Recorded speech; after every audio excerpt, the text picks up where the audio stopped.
Welcome everyone who's coming in. We're just going to give it a couple of minutes and let folks file in. It is 4 o'clock, so we'll probably get started around 4:02.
All right, as promised, 4:02, we can go ahead and get started, and hopefully others join us as we move along here. Welcome to the second CASL conversation that we're having. My name is Morgan Junker. I'm the Retention and Outreach Manager for the College of Arts, Sciences, and Letters. Very grateful for all of you joining us today. Just to share with you who hasn't been here yet, these are conversations that we're having just to really get folks together in the same room, for lack of a better term, really just wanting to get questions answered that you might have, share some information. We know that students especially are overwhelmed by a lot of the emails. So this is a new way of kind of sharing information. And we hope that you enjoy it and get some things out of it. Just a reminder to everyone, this is being recorded, and we will be sending it out via email like we did our last one. And also, if you have any questions throughout the presentation, feel free to ask them via the Q&A box. We will answer questions at the very end, but please continue to ask them throughout. So without further ado, we will go ahead and get started. Here is our agenda for the day. As you can see, we're going to hear from our Dean, Martin Hershock. We will talk a little over some of the upcoming events, and then we have a special guest here to share some updates or events with you. We will have some quick conversations with some of our faculty from Language, Culture, and Communication and Literature, Philosophy, and the Arts, and of course, finishing up with those questions and answers. So I am going to go ahead and turn my mic off and turn it over to our Dean, Martin Hershock. Thank you, Morgan, and welcome everyone. Appreciate you taking time to join us. This is Lucy, the official CASL Cavalier King Charles Spaniel. Sorry, she jumped up in my lap just before we started here. So I hope everything is going well for all of you, and that you are also feeling well, and that your loved ones are also safe and well.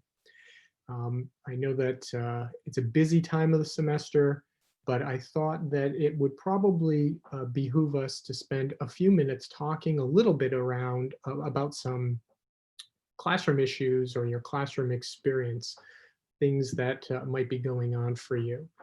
So this is about the time of year where many of you are involved in midterms and or starting to submit some significant assignments.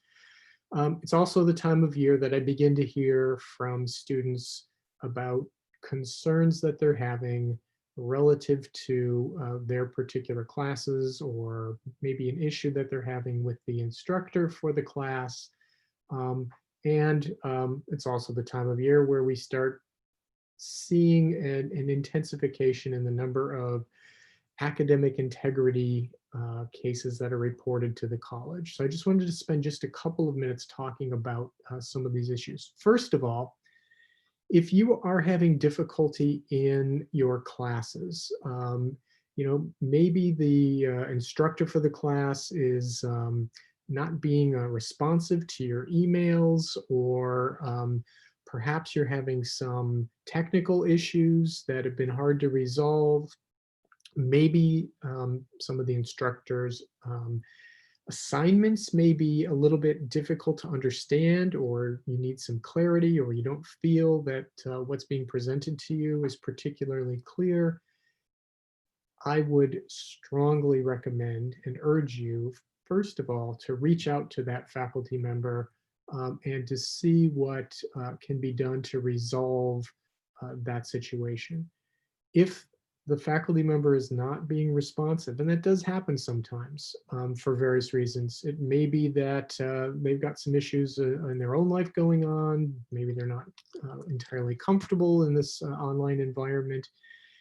Maybe it's just a case where it's someone who's not very good at responding to email in a timely manner. Your next step is to take your concerns to the department chair, or frankly, you could send me an email and I can direct you to the department chair. Another avenue that some students pursue is to communicate with the dean of students, which is also fine, because the dean of students will circle back to me and to the college to let us know what issues you are experiencing. The reason I bring this up is because we've also seen some students who go directly to, oh, I don't know, say the chancellor with an issue that they're having in their class. And I understand the tendency to want to go to the top to try to get things resolved as quickly as possible. But what happens there is that the chancellor then, chancellor's office sends things back to me, and then I have to massage and triage things and move them back into the departments.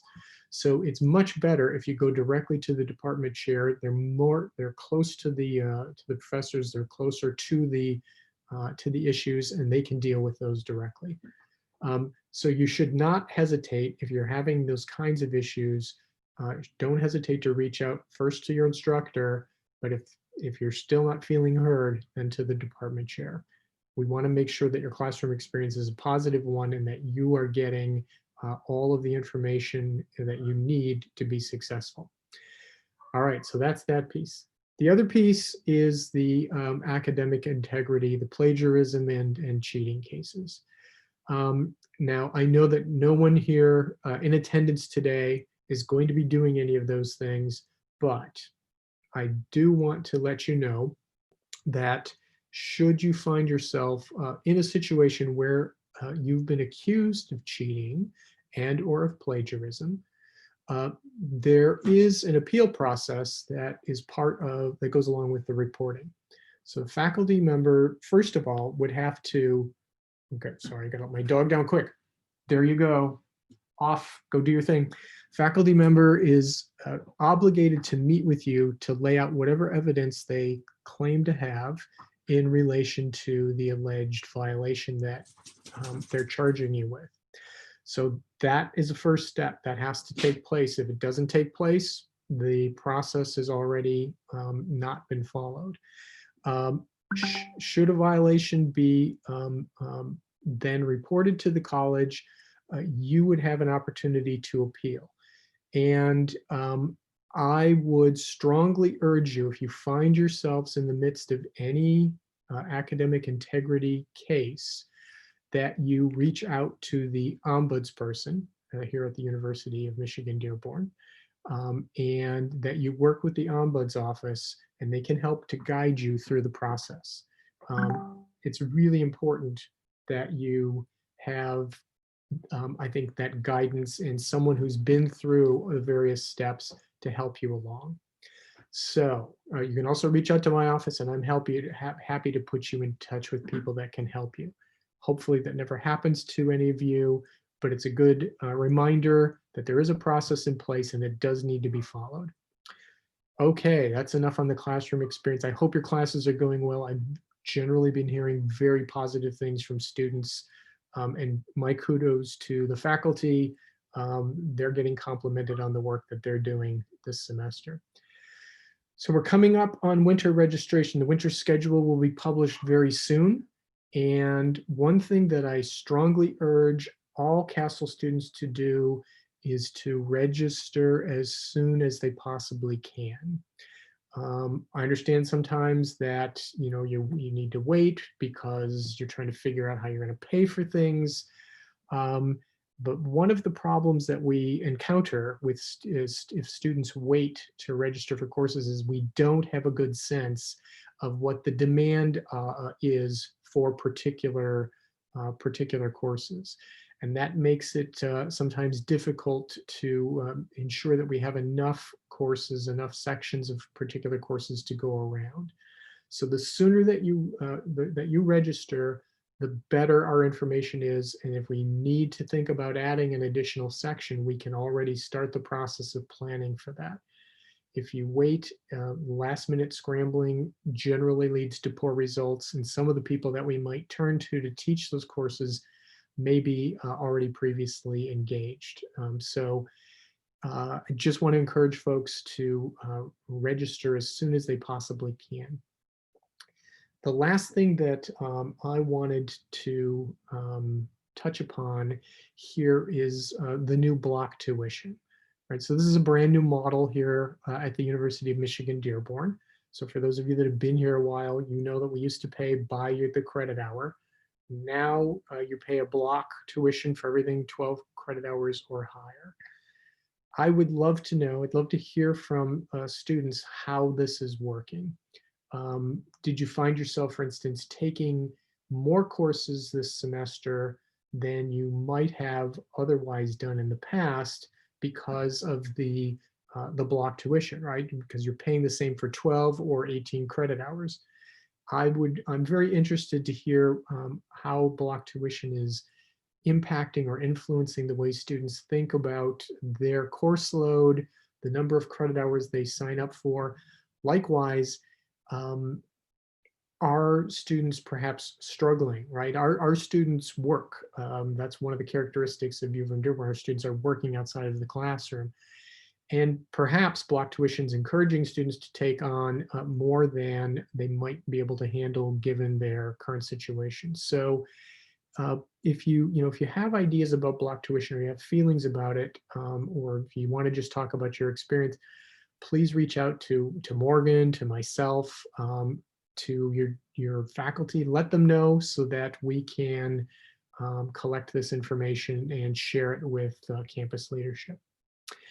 Okay, 2 quick reminders. One, got a big election coming up. I want to make sure to encourage all of you to get out there and vote if you haven't already done so. It's really important. I don't care who you vote for. It's just imperative that you vote. And then last but not least, I want to wish you success on your midterm exams. I hope they all go well for you, and that the rest of the semester goes smoothly for you as well. All right, Morgan, sorry I went on long. I'm turning it back over to her. No problem at all. Thank you so much for sharing lots of information with all of our students. And for any students that we do have with us, feel free to answer Marty's question via the Q&A. I'm sure he'd love to hear some immediate feedback if you have any in terms of that block tuition question. So to keep things rolling, I want to share with you just a few updates that we do have coming up. You can find any of these updates on the umdearborn.edu /events page, and that's where you can register for all of these. So if one of these sound intriguing to you, definitely check those out and make sure that you're registering and staying involved in some ways. We know being remote is not being in the classroom and seeing your peers all the time, but we still are trying to offer opportunities for people to get together, have discussions, and make it as on campus feeling as we can. So a few of those upcoming events is, does gender difference lead to different Professional Experiences for Iran Specialists in American Academia. That is put on by a couple of our faculty members. It's going to be a really great discussion. So if you're interested, definitely check that one out. French Virtual Conversation Hour takes place on Friday, October 16th, which is tomorrow from 5 to 6 p.m. So if you want to learn a little bit of French, you want to converse a little bit in French, definitely check that out. For those of you who might be getting to the point where you're thinking about graduate school, there are a couple of upcoming events to talk a little bit about graduate opportunities here at UM-Dearborn. The first one is Wednesday, October 29th from 5 to 6:30. And this is actual grad school students. They're going to be sitting on a panel and answering questions about what they wish they had known prior to starting grad school here. Definitely something I would recommend all of you to check out. And the other one is on Thursday, October 29th, from 6 until 7. And this is actually CASL's grad programs that we're highlighting. So if you have checked out any of our programs or you're interested in any programs that CASL offers at the graduate level, reach out to myself or certainly join us at the open house on the 29th. And then finally, there is a panel discussion, Making Cities More Livable with Trees, on Wednesday, October 28th from 6 until 7:30. So if you're interested in kind of like that climate change, what the future will look like for a lot of us, especially people in our generation, definitely check that out as well. I did note that we have a special guest with us today. So I am actually going to turn it over to Dorothy McLeod, and she is the coordinator of events for the Interpretive Center that we have on campus. So Dorothy. Well, here we are, all in our different remote locations, and it's a pleasure to be with you. We are not doing as much on campus as we used to. However, the natural area is still there for you. So I will tell you about our natural area. Hopefully some of you have been made aware of it, and maybe you've actually been out in it. So here is a picture of Fairlane Lake, and I'm encouraging you to fulfill your fascination factor and take a hike in your campus environmental study area. And with that, Morgan. All right, where are we? So on the left side of your screen, we have an aerial photo. That stadium looking thing, that's Fairlane Town Center. So just to orient you, we're on the campus side and we're all that green right over there. Sometimes that green is covered in white, and that's coming too. I want you to focus in on the center of the slide there, and the snow is covering our building, which it is Interpretive Center. So I'm going to say it depends on your interpretation what kind of bird this is. If you're looking at it heading north, we have a Canada goose there. I tend to be more predator centric, and I happen to be wearing a hawk on my lapel today. For me, that is a predatory bird heading into our 300-acre natural area to snag a good meal. So now you know where we are. I want you to come and see us. Let's see where we're going now. So I bet you're asking, why would I want to go there? Well, in this next picture, it looks a little bit more inviting. This is what we're usually doing, welcoming, come back to me. We're usually welcoming about 10,000 school children every year. And the Environmental Interpretive Center and Study Area are open. The study area is open 365 days from sunrise to sunset, typically. We are still open, so we encourage you to come and see us. When we all get back to hopefully what we're looking forward to doing again, it will be a very lively place. So that's one of the reasons you want to go there. So let's see why else. One reason would be it's free. Free is good.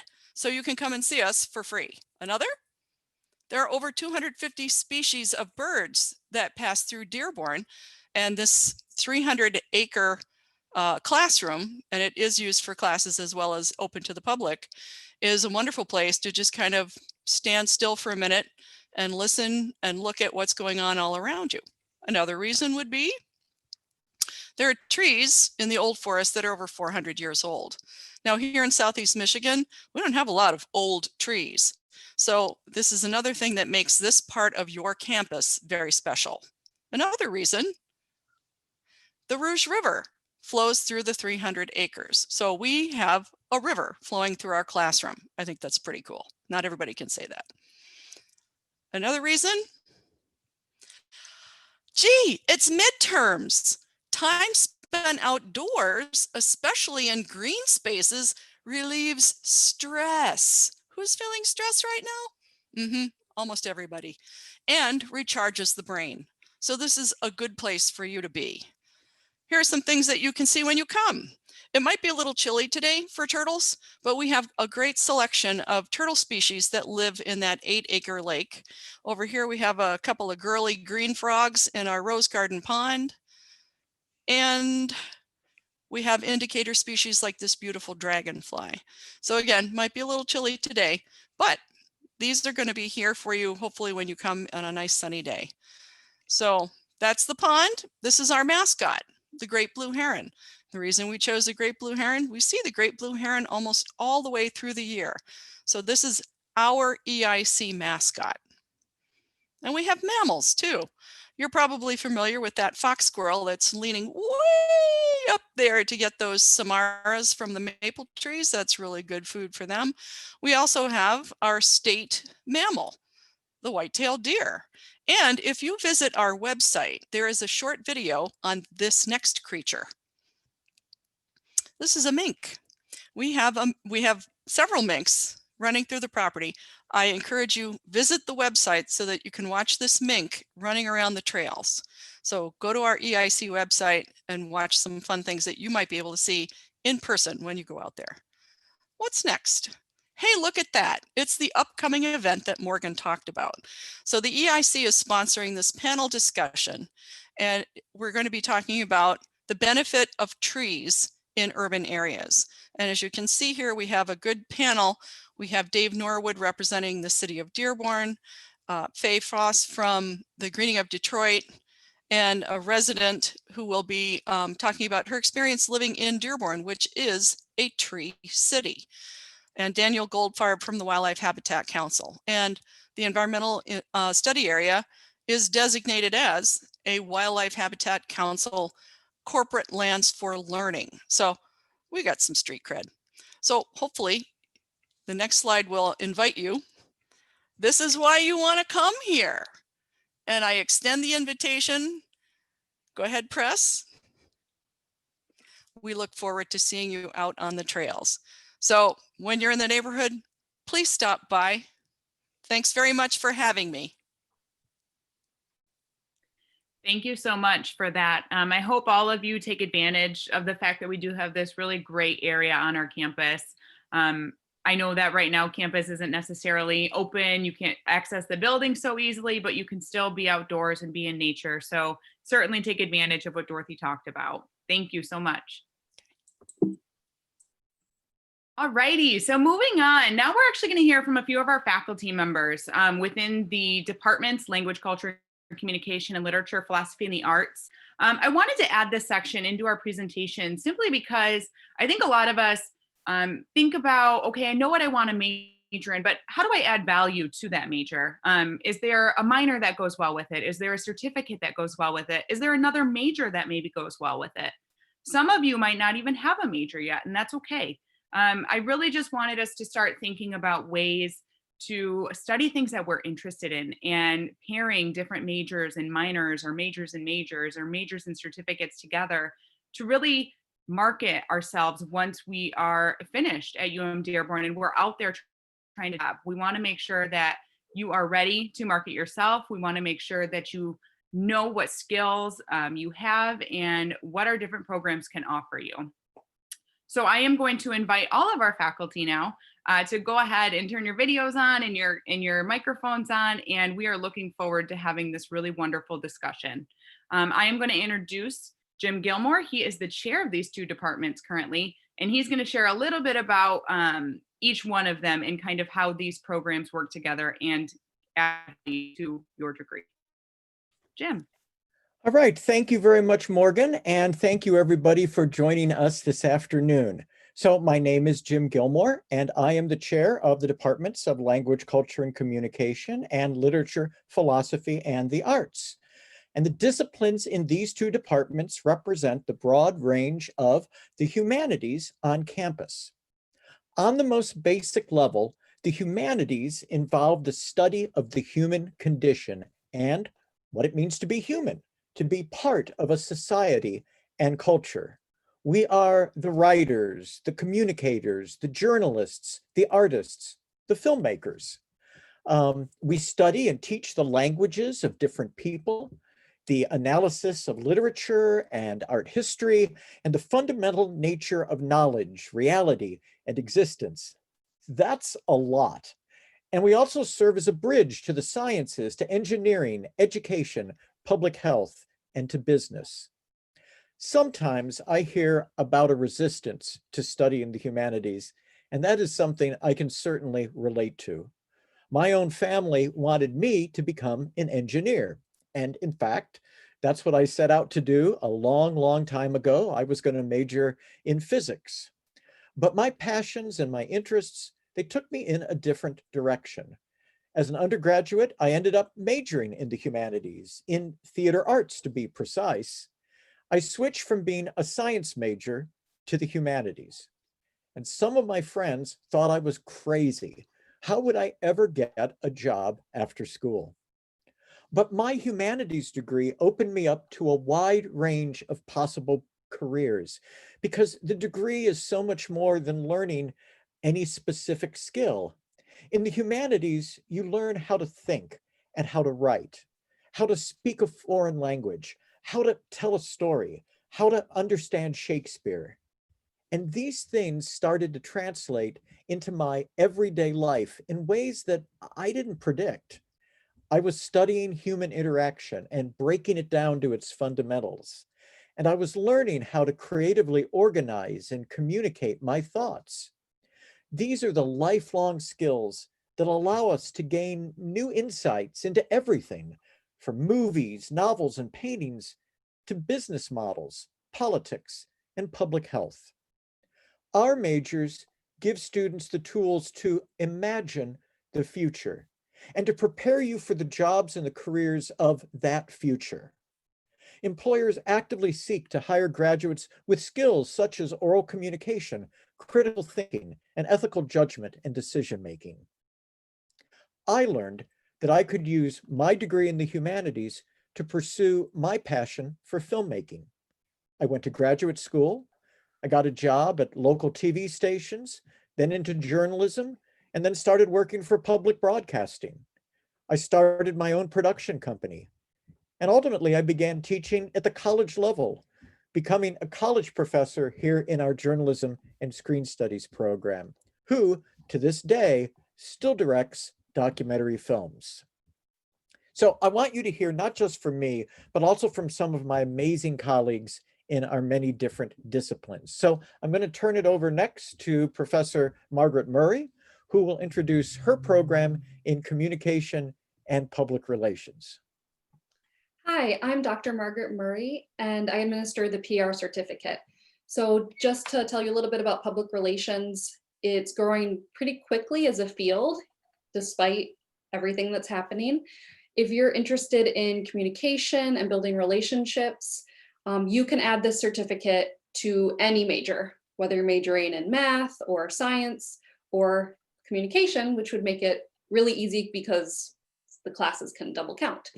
But I wanted to share, we just updated the certificate because employers are looking for some very specific skills with PR, and we wanted to make the certificate more flexible.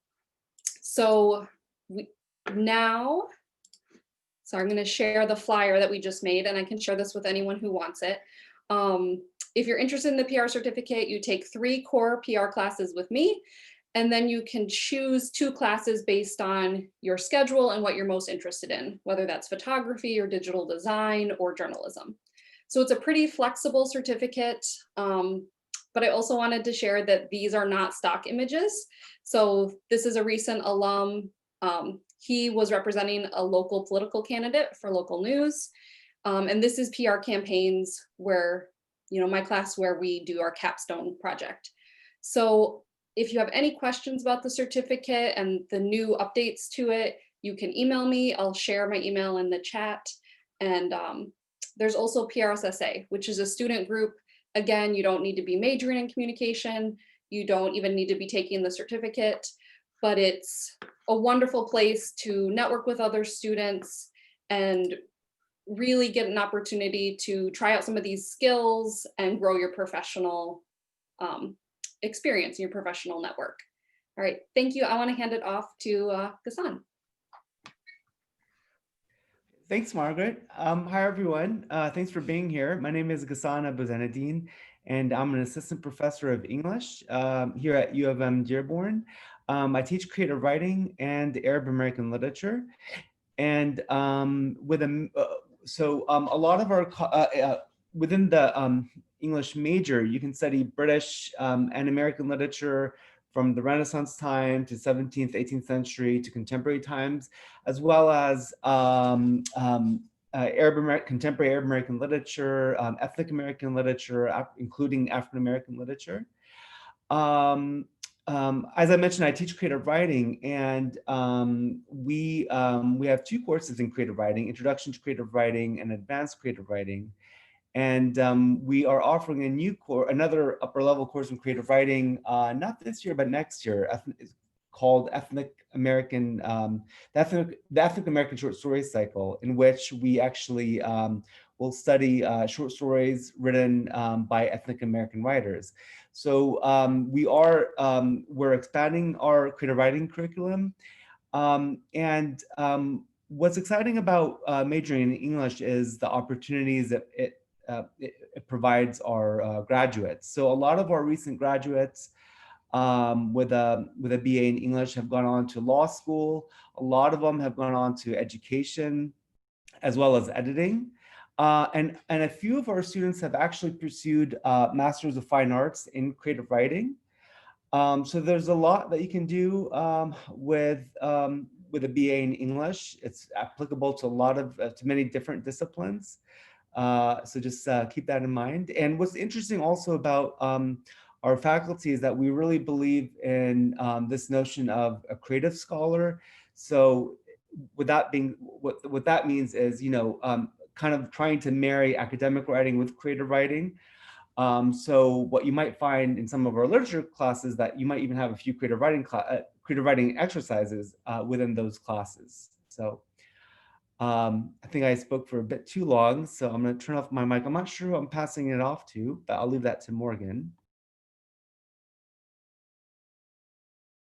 No worries. Why do we not, how about we pass it on to our Associate Dean and Professor of French, Gabriella Scarlotta, to tell us a little bit about the languages.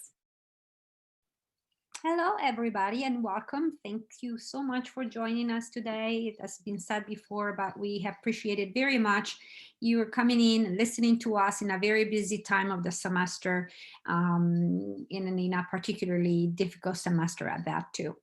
My name is Gabriella Scarlotta. I'm a professor of French, and that is why I'm here today, but I'm also an associate dean in the College of Arts, Sciences, and Letters. Today, I'd like to talk to you about our modern and classical languages program that we have in Dearborn, and particularly in the College of Arts, Sciences, and Letters. As you can see in the slide that Morgan put up, we have a lot of programs and certificates that hopefully will meet your interest. We have two majors, a major in French and a major in Spanish, and we have a minor in French, in Spanish, and in Arabic.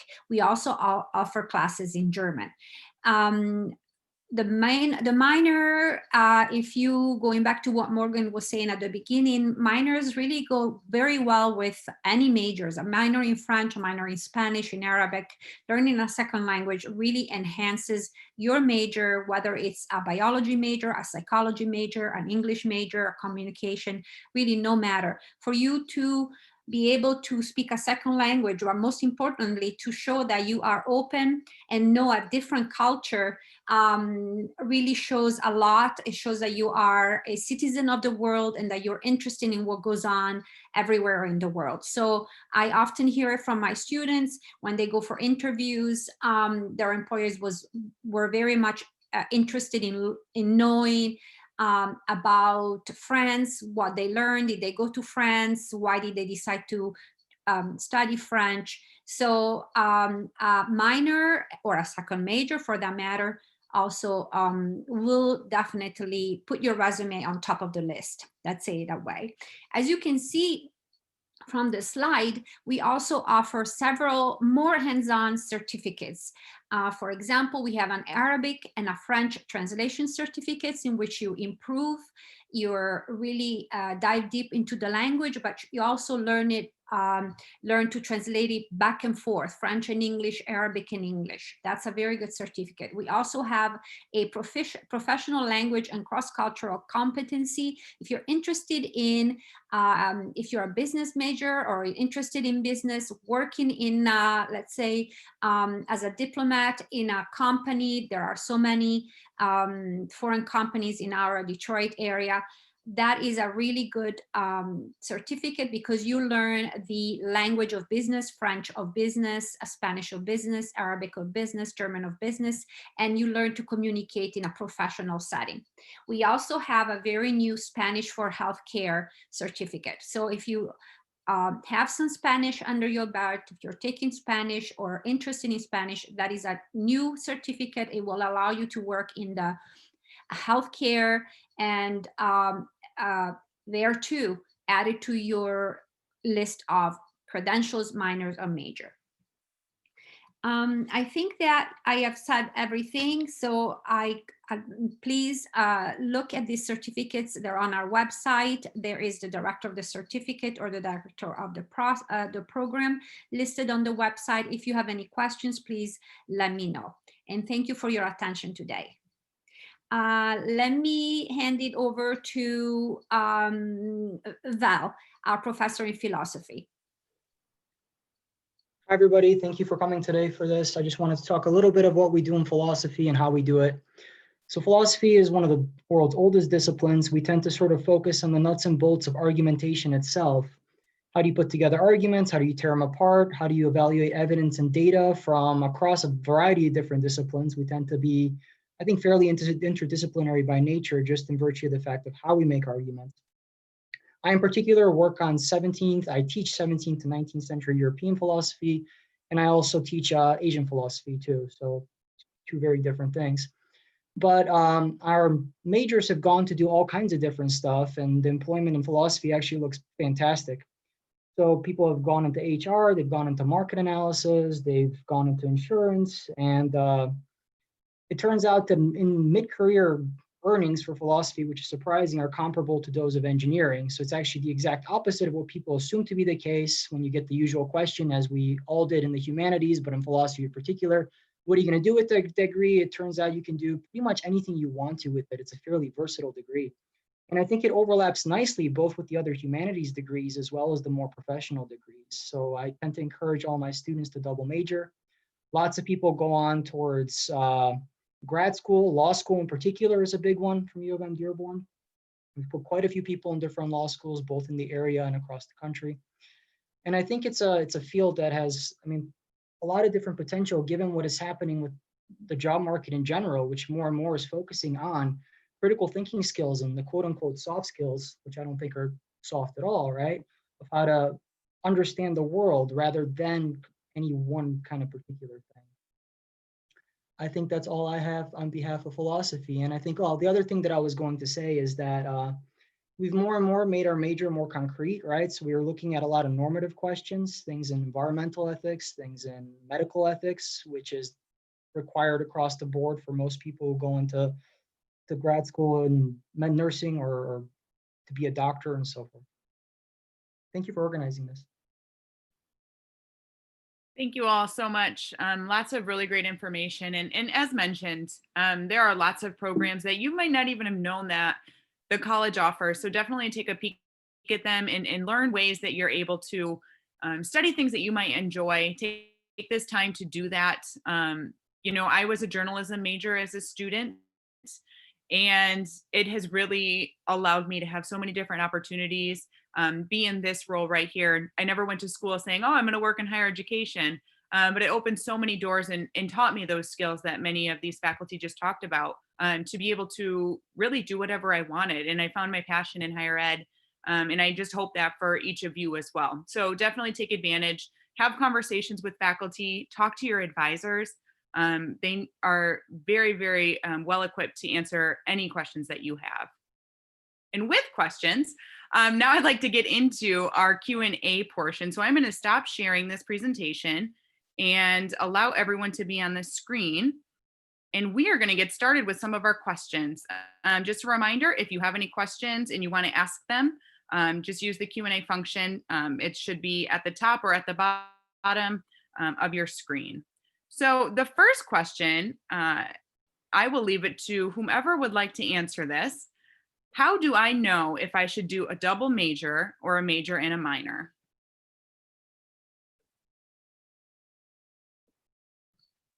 I can answer this. This is an extremely good question, especially for this panel. We would all tell you, please double major. Please double major. It might take you longer. It might be a semester, it might be 2 semesters, but in the long run, it's going to prepare you for a good career. It's going to prepare you for a good future, whether it's 5 years, 10 years, 15 years, 20 years. So this is what I would tell you. On average, our majors are about 30 to 33 credits, and our minors are 4 classes, right? 4 to 5 classes, 12 to 15 credits. But really, a major is only 8 classes, right? 8 to 9 classes. So if you think about it, in an extra semester, if you plan it well, and by planning well, we mean please meet with your advisor as soon as you come to Dearborn as a freshman, first semester, second semester, and plan to meet with your advisors regularly. Or like Morgan or the dean said, please contact your professor. Please come and ask us questions. Please come to our office hours. We're here to help you, not just with issues in the class, but also with life issues. What should I do? Should I double major? Should I take this class? Should I take the other class, right? So we're all going to tell you double major. Any of the majors we've talked about in the humanities go so well together, right? Anytime I hear my colleagues, Margaret, Jim, Val, Gassan, and also our dean, who's a historian, I always say, oh my gosh, that pairs so well with a French major. That pairs so well with, right? So I would say go for a double major. If you really don't have the room, then definitely take a major and a minor and a certificate, or 2 minors. But I know Marty is willing, want to say something too, but that's my vote.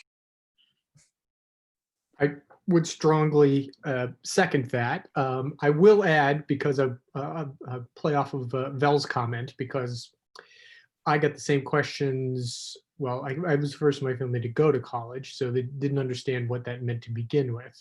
But when I told them I was going to study history, they were really confused. Are you going to be what, a professional Trivial Pursuit player? What do you, how are you going to do anything with that? So for those students out there who may be feeling some pressure from their families about their degree choices, here's something that you can also point to within that's offered through the College of Arts, Sciences, and Letters in partnership with the College of Business. We also offer a secondary major in business studies. So, your passion is in philosophy, but your parents are asking that question that Val's parents asked him. And you can say, I'm going to study philosophy, and here are all the great reasons why, but I'm also going to pick up this secondary major in business studies. And that secondary major won't take you any additional time. You can complete it at the same amount of time that you would complete your normal degree. It's comprised of business classes taught by our business faculty. So I agree with Val, soft skills aren't really all that soft, but if you're from a family where they really want those hard skills, you can have some of these exposure to business classes as well. So it's definitely something to think about, although I agree with Gabriella, pairing a humanities and liberal arts degree with yet another major is a great way to go. So. Perfect. Thank you so much for that answer. Anybody else want to take a stab at that one? Don't feel pressure. Val, yeah, go ahead. I can just speak from personal experience. So I did my undergrad at UM-Dearborn and I double majored in philosophy and sociology. I did both in less than 4 years, and I had time to play with extra credits around. So I don't think it was an issue at all. I think it's not only should you do it, you should definitely do it, because I think oftentimes you will have leftover classes that you want to take, unless you're in a very unless you're in an engineering path or something like that, where it's a very kind of on the rail major. I would definitely encourage a second major. And look for a second major that's a good complement, right? When I talk about the arts, I talk about complementary colors, and those are not colors that are very similar to each other, but that go well together. So my double major was actually in political science and theater arts. And partly that just happened because I had to take a lot of social science courses, and I just got into political science. And as the credits started adding up, I said, well, why not? And it ended up being a really, really nice complement. So look for that something that maybe is a little bit different, but supportive of whatever your passion is. Absolutely. Jim, my minor was political science too, because I had a dream of being a political apology speechwriter, and that was going to be my dream job. And here I am in higher ed, so I don't know how it worked out, but it did. It worked out for the better, I think. But yes, I definitely would second everything everyone is saying. And also just work with your advisors. Like I mentioned, they are very knowledgeable and they can help you kind of set up that pathway so you can graduate in a timely manner and you're not going to be here for 5, 6, 7 years. All right, so moving on to question number 2. And I've interpreted this question 2 ways, so I'm going to ask it 2 separate ways. But are there minor courses that intersect with major requirements? So the first way I'm going to ask this question is, are there courses that you can take for a minor that also double count for a major?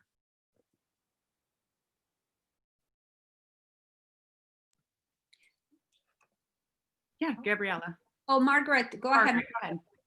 Well, I was just going to say it depends. So you should check with your advisor. I can speak to the PR certificate since that's what I administer. It used to be that you could only overlap a certain number of credits, and we just updated it. So now that's not true. Now they do double count because a lot of the certificates are moving that way. So we just wanted to stay consistent, but it depends.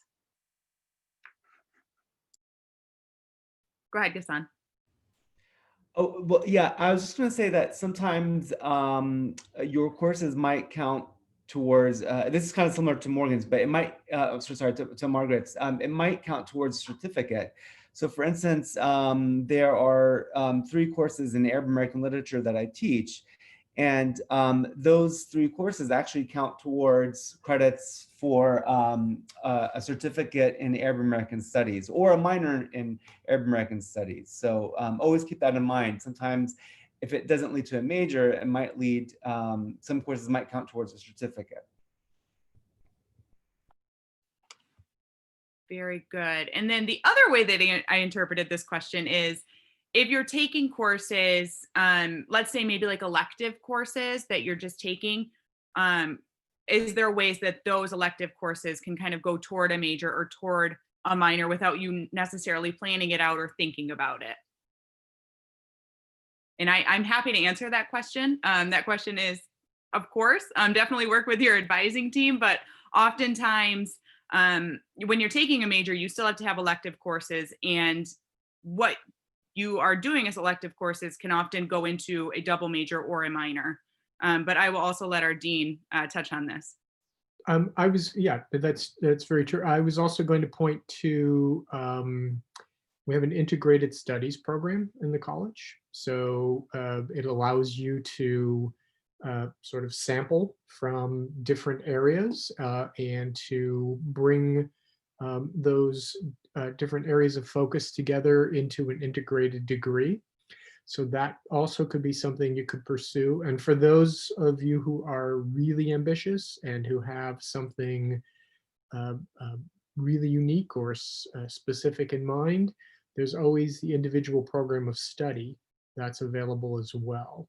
And there you craft your own degree. Maybe you are really interested in a particular area that, oh, I don't know, sustainability. And you can craft a degree focused around sustainability, choosing courses in partnership with a mentor, with a professor, and choose courses from across the college and maybe across the university that would become part of your degree program. So those are other things to consider as well. Very good. And then the last question for now, unless somebody has one in the meantime, this is actually a question regarding tutoring for chemistry. What services are offered by the college in chemistry? So there are lots of different options depending on what chemistry course you're involved in. We have tutoring for the university. We have our Science Learning Center that you can visit.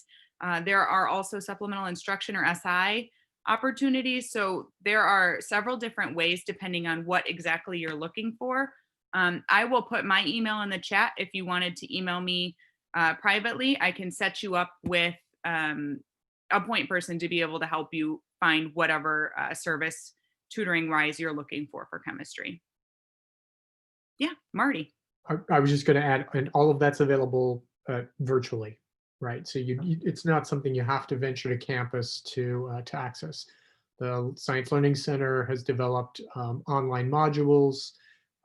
Supplemental instruction is operating virtually as well, although they may be tied to some on-campus labs, I'm not sure.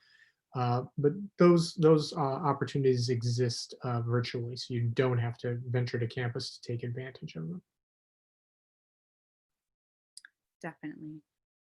So I'm not seeing any other questions come through. As mentioned, I will put my email in the chat to everyone. If there are no other questions, though, we are ending 9 minutes early, which is always good. I want to wish everybody the best of luck on their midterms, on their exams. Thank you to everyone who joined us today. Thank you to all of our faculty and Marty and Gabriella for being with us and giving this awesome presentation and hopefully giving some students some new ways of thinking or some new degrees that they never thought to pursue. So again, thank you all very much and have a great rest of your week.